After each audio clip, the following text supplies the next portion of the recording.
Oke, assalamualaikum warahmatullahi wabarakatuh. Alhamdulillah wa syukurillah alhamdulillah la haula wala quwwata illa billah amma ba'da.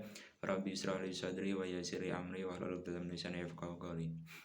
Sebelumnya perkenalkan, nama saya Muhammad Nurul Huda, NIM 2118214. Kemudian saya adalah kelompok 14 IAIN Pekalongan, PPL IAIN Pekalongan yang bertempat di MTS Darussalam Subah, Kemiri.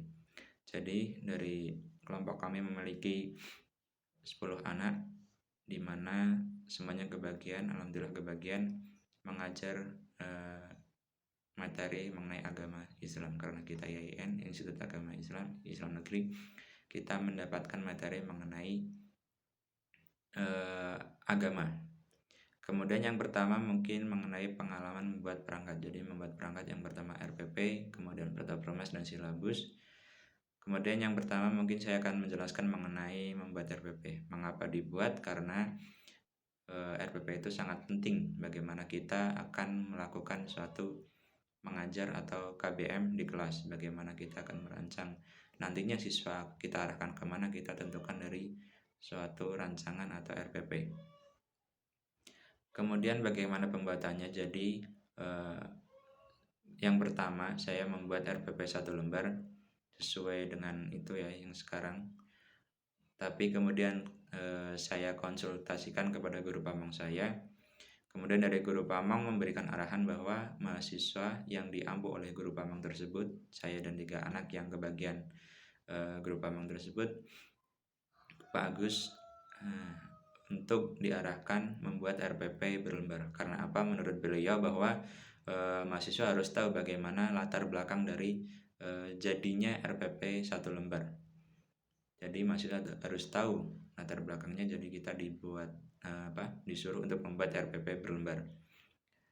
Kemudian dalam pembuatannya sendiri saya konsultasi selain kepada guru pamong, kemudian kepada teman-teman, kemudian teori yang saya dapatkan dari kampus saya terapkan, dan saya kemudian hasil jadinya kita serahkan kepada guru pamong nantinya dan dikoreksi. Itu mengenai RPP. Kemudian untuk silabus dan Protaplomas mungkin kita membuat tapi dengan arahan dari guru pamong tersebut. Mungkin saya tidak akan menjelaskan mengenai Protaplomas dan silabus. Itu mengenai pengalaman membuat RPP. Yang kedua, pengalaman melaksanakan pembelajaran. Yang pertama, materi apa? Materi, jadi saya mendapatkan materi fikih ibadah. Nah, mengapa diajarkan? Kemudian dari MTS sendiri, karena MTS ya lebih kental dengan agama. Kemudian MTS Darussalam juga termasuk ada pondoknya, ada yayasannya sendiri. Jadi saya mendapatkan materi fikih ibadah. Bagaimana cara mengajarnya saya? Ya dari kebijakan dari MTS Darussalam sendiri memiliki 1 jam 20 menit karena masih dalam kondisi pandemi.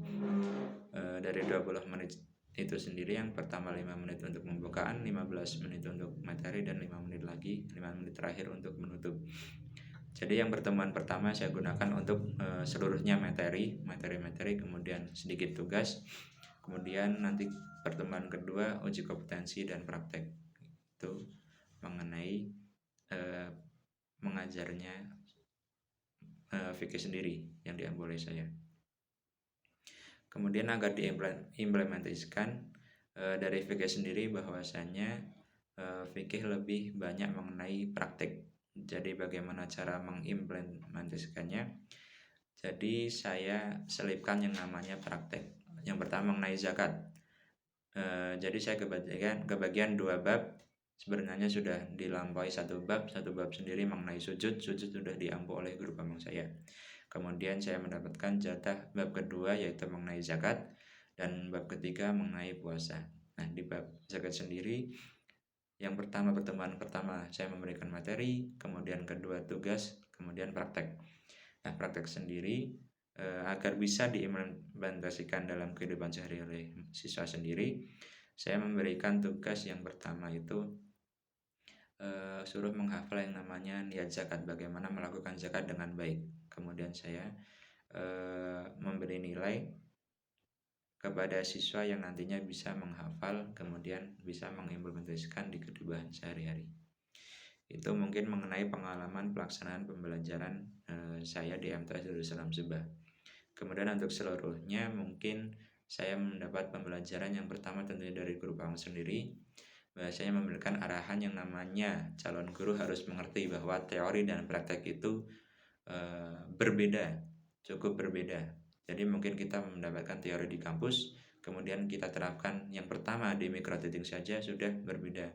Kemudian apalagi di di makro sendiri. Di mikro kan kita di kampus, kemudian makronya kita terjun langsung ke MTS.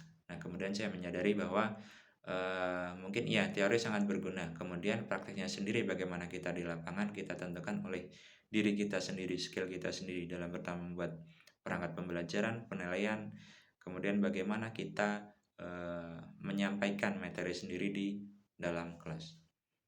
Mungkin itu saja mengenai pengalaman pelaksanaan pembelajaran.